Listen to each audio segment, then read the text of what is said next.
when the TRC limits the scope of its inquiry, it also limits the study of apartheid.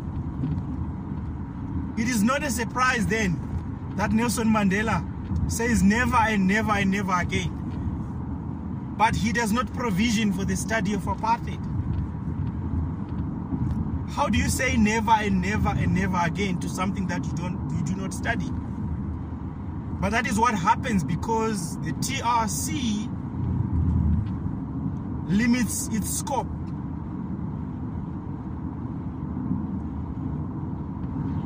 To just 34 years. 34 years.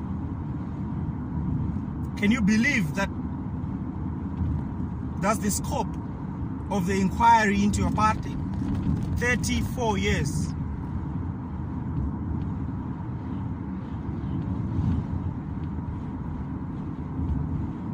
The task of establishing truth for the Truth and Reconciliation Commission was placed in the hands of what they called the HRVC, I think, the Human Rights Violations Committee.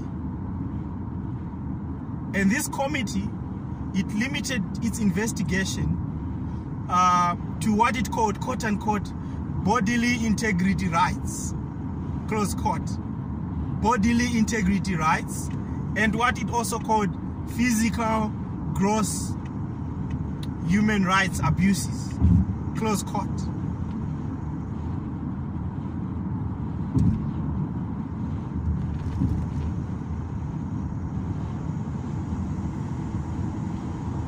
Bodily integrity rights, number one.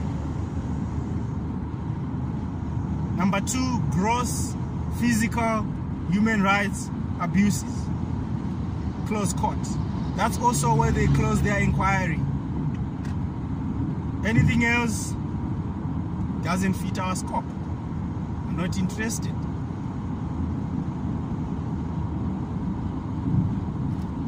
When the TRC does this, when they limit the scope of their investigation to 34 years, when they limit the scope of their investigation to bodily integrity rights, to gross physical gross human rights abuses, do you know what the outcome is? Do you know what happened? The TRC reached the conclusion that apartheid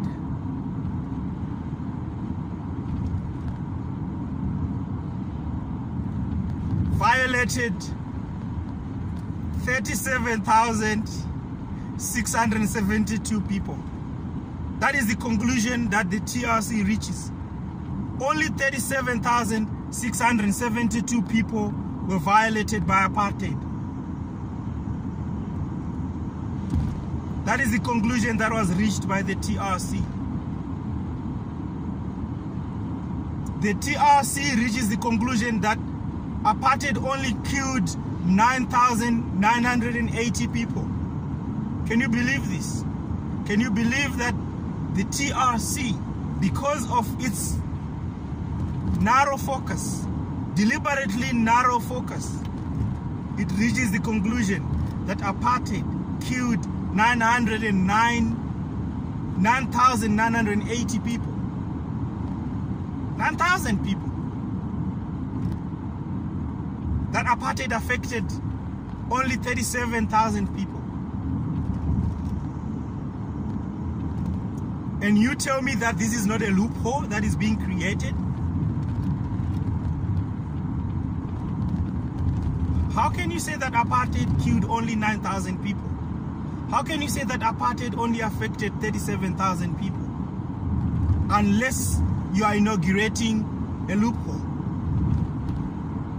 Unless you want things to persist when officially you are saying that they ended. And there's a reason. There's a reason why this is exactly what happened. There's a reason there's a specific inauguration happening on 10 May 1994. And I'll have you listen to the words of Judge Albie Sachs. He's still alive. I think he's 86 years old now. But he has retired from the Constitutional Court. He's a former Constitutional Court judge. Judge Albie Sachs, he published a book. I think it's published by Wits Press. He published a book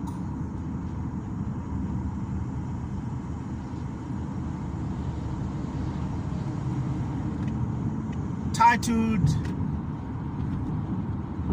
We the People. I think it's published in 2016.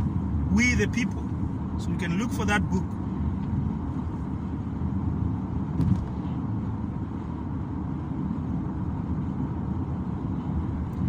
And in that book, there's a passage. There's a passage in Albie Sachs' book, We the People. There's a passage that spells out clearly how the loophole happened. Albie Sachs comments about the TRC, and he clearly shows that the TRC was not about establishing truth or justice or even reconciliation. He says that in that book. And what does he say? Right?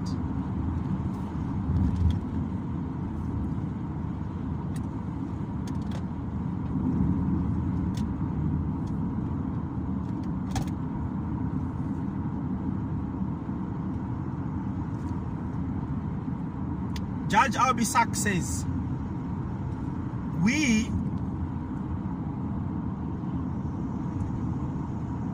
I'm trying to remember his exact words, but I think this is his exact words that I'm quoting verbatim. I might not remember exactly all the words, but I'm trying to remember from memory, because I've read this passage and reread it again, and it makes me angry every time I reread it.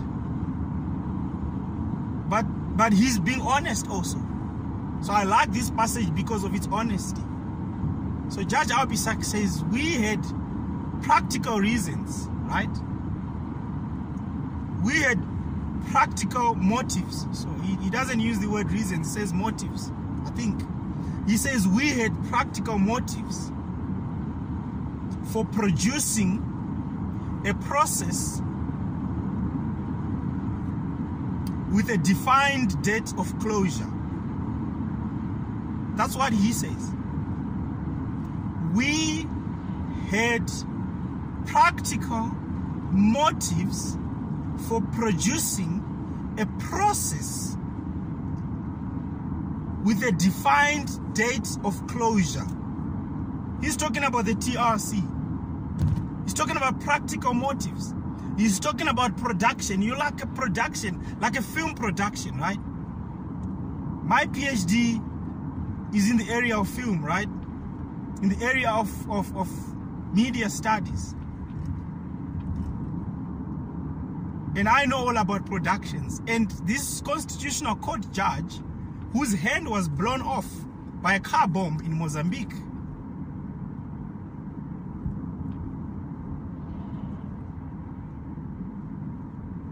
this judge, this freedom fighter, he's saying, we had practical motives for producing a process with a defined date of closure. That date is 10 May 1994. Oh my gosh.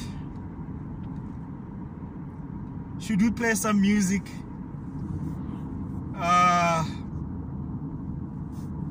All right, I'm gonna play